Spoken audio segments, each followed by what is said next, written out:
Welcome back to the New Earth. Again, really excited to share with us our thoughts and feelings about what the New Earth is about and answering your questions of the current world affairs and how it affects your state of mind, your psyche, and how to avoid being pulled into all the negative press and pressures, but how to stay positive. This is what the New Earth is really all about. It's to shift the paradigms into a place that you can really align to your highest self, show up in your best self, and not be bummed out by all the negativity out there.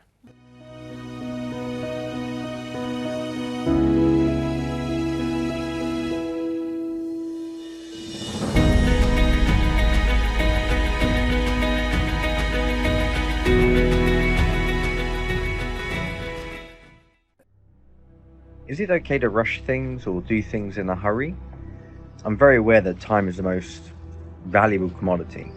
Other people think it's a sign of desperation, whilst they want to take time in making decisions or taking action. I find it so frustrating. Am I right to feel this way or wrong? Please advise. A beautiful question, something I've gone through myself. How do you operate in this world when you are at this speed and everyone else seems like a zombie compared to you, without then being triggered by the fact they're not moving at your speed? And so how does he get things done? Yeah, and so you're like this start and stopping, you know, do I go like a Ferrari forward, or do I get my bicycle and ride at the same pace as everybody else? I had this feeling myself when I was about 2-3 years, just a few months before meeting you. Yeah. A friend of mine noticed that I was in a rush myself, and there was always this rush, and it's like, where are you rushing to? And I had to stop for a minute and go, why do I feel like I'm still rushing? And I think it came down from a trigger from an ex, actually, that I was not enough. And because I wasn't enough, I needed to do more. I needed to do more in order to be enough. So it got things going, but it gets to the point where you're driving and the motor is spinning and you're not moving, but you're still foot down the accelerator. And so you feel like you're going somewhere, but you're moving or staying still. And it just felt like this. I realized that I'm still rushing for something that doesn't exist anymore. An old fear, an old pattern. So I paused for a moment and I was like, yeah, I'm just not going to rush. And then you met a Russian. And then I met a Russian who was Russian. I wasn't rushing. No, you weren't Russian. Very chilled. And so when I decided to make a conscious effort to not rush, I just was accepting where I am and just being present where I am there and then, because there's nothing to rush to, because I feel like it's the same frequency as wanting. You know, you want something, you never get it. Because the wanting means you're putting an energy out saying, I want it, but I won't have it. So how can I ever have something that I know I'm pushing away? And I always use the analogy of the clown trying to pick up his hat and it keeps kicking it away. You'll never pick up the hat if you keep kicking it away. That's the kind of wanting feeling. And I feel like they're rushing to get somewhere. You also kind of miss the point. So taking a step back and step forward and meeting a Russian, while not rushing, I realized that everything just came like boom, like this. When you say rushing, you know, it actually invokes the idea that there is a resistance, and that there is a resistance to what is. When we're in a rush, we push our agenda and our idea of how things are supposed to be, and we make it our target and our priority. So we've got a goal that we need to get towards, and we're making all the effort possible to get to that goal. As much as it sounds like we are being productive, in the higher terms, we are actually standing still, because what we're doing is we are reaffirming a resistance to what is. Right? Which means you are standing in the way of your own success, of completing it in the way that you envision it, because that way you keep affirming it's not good enough, it's not good enough, it's not good enough. So the real alchemy is being able to transform that rushing into acceptance of the flow of life to take you over. Because when you are in the flow of life, things start to unfold and coming up in a way you've never experienced or expected it before. Life surprises you. The intelligence of that infinite force is way surpassing our own. So it's basically asking our ego, which we all humans have, to step it back, thank it for the work that it's been doing, and let life take over in a way that it gets to teach us that being in the flow is the most productive thing we can do. Being aligned with ourselves, being accepting of where we are and who we are at this moment in time, is the most loving thing you can do to yourself. Beautiful, baby.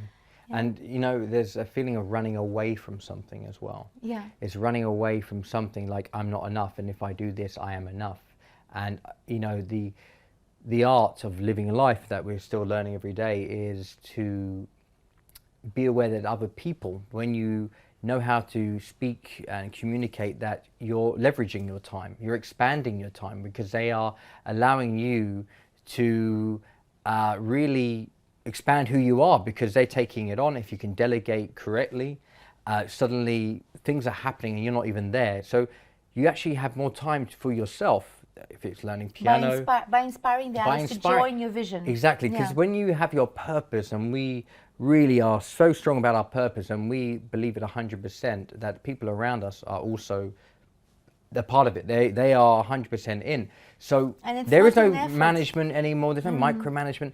There, you know, a true leader steps out the way and just watches them shine. Because it becomes, you know, whatever it is that you're doing, it becomes its own microcosmos. It becomes its own organism, that it has its own intelligence. And sometimes by stepping back a little bit and letting that intelligence unfold is the most beautiful process that can be, right? But the question also was, you know, how do I do it in a way that I don't appear desperate, right? So that I don't appear like, you know, I want something, that I need something. How do I do it in a way that I am in line with my rhythm, with my inner rhythm, and I'm not being judged, right? Because being judged, I think, is one of the biggest fears that we have as humans, because we are communal beings, and acceptance is one of the most important needs that we have.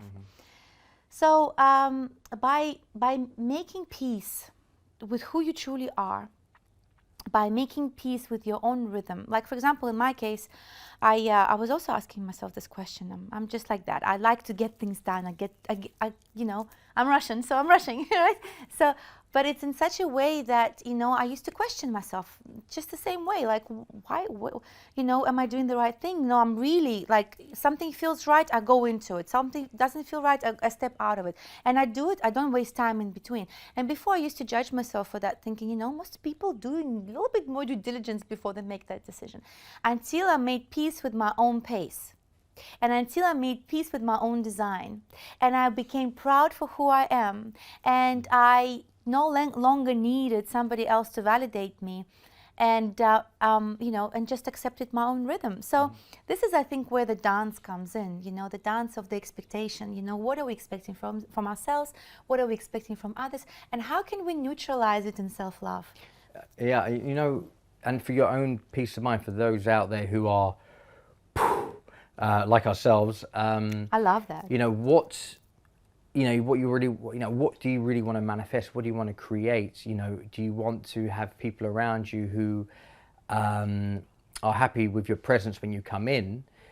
Of course you want this, but they also maybe understand that, you know, you don't hear the fluff so much, that you get straight to the point, because you know that they know you respect time that much more, that you can raise the standards for them to know that they can cut out all the excuses and the reasons they can't do X, Y, Z, and go right straight into, let's see how we can get this done, resolved, and make it work. Because once you focus your mind in this direction, then there is nothing else that will take you away from the result, and it's at the highest standards. And you get to focus on yourself. So you focus on yourself, on your own inspiration. When you inspire yourself every day to be the best of who you are, you inspire others to be the best of who you are, because who they are. Because by your example, you set the pace for accomplishments, and people get to release all of these resistances that they had towards themselves and towards time, and step into their power because they know it's possible. So really, it comes back to us always, being the example and owning it. Owning your rhythm, owning yourself, owning who you are. There's nothing more beautiful and more attractive than the person who owns who absolute confidence. And the final part of the question was, is it right or wrong to feel these feelings? Well, there is no right or wrong. Your feelings are your feelings. But when we put the mind to it and we start to judge it, well, that's probably why we're in the situation in the first place, or why you're rushing. So be aware of yourself judging a feeling and allow that feeling to come up with love, so that it dissipates, and then there's no more running away. You've healed it, right? And then you're not rushing anywhere. You are owning more of yourself as you peel the layer of the onion, and you get to the core of who you actually are. Beautiful. So to summarize, we looked at the question of, I'm rushing, but I don't want to seem desperate. And of course, how do I beat to my drum and work with other people? And I think we've really broken it down into identifying maybe something in the past, maybe running away from something, taking a moment to pause and notice if you are, be more present. Ask yourself, what am I rushing away from or towards? And how beneficial is it? How important is it if it's going to disrupt other people's lives? And is it causing destruction in your own life, this obsession? And if it is, maybe it's worth compromising somewhat. Yeah, exactly. But if it is something that you have learned to accept in yourself and owned it and feel like it's part of your identity, then wear it proud and inspire other people to do the same and liberate them from their own limitations. Yeah, absolutely. Break through all limitations.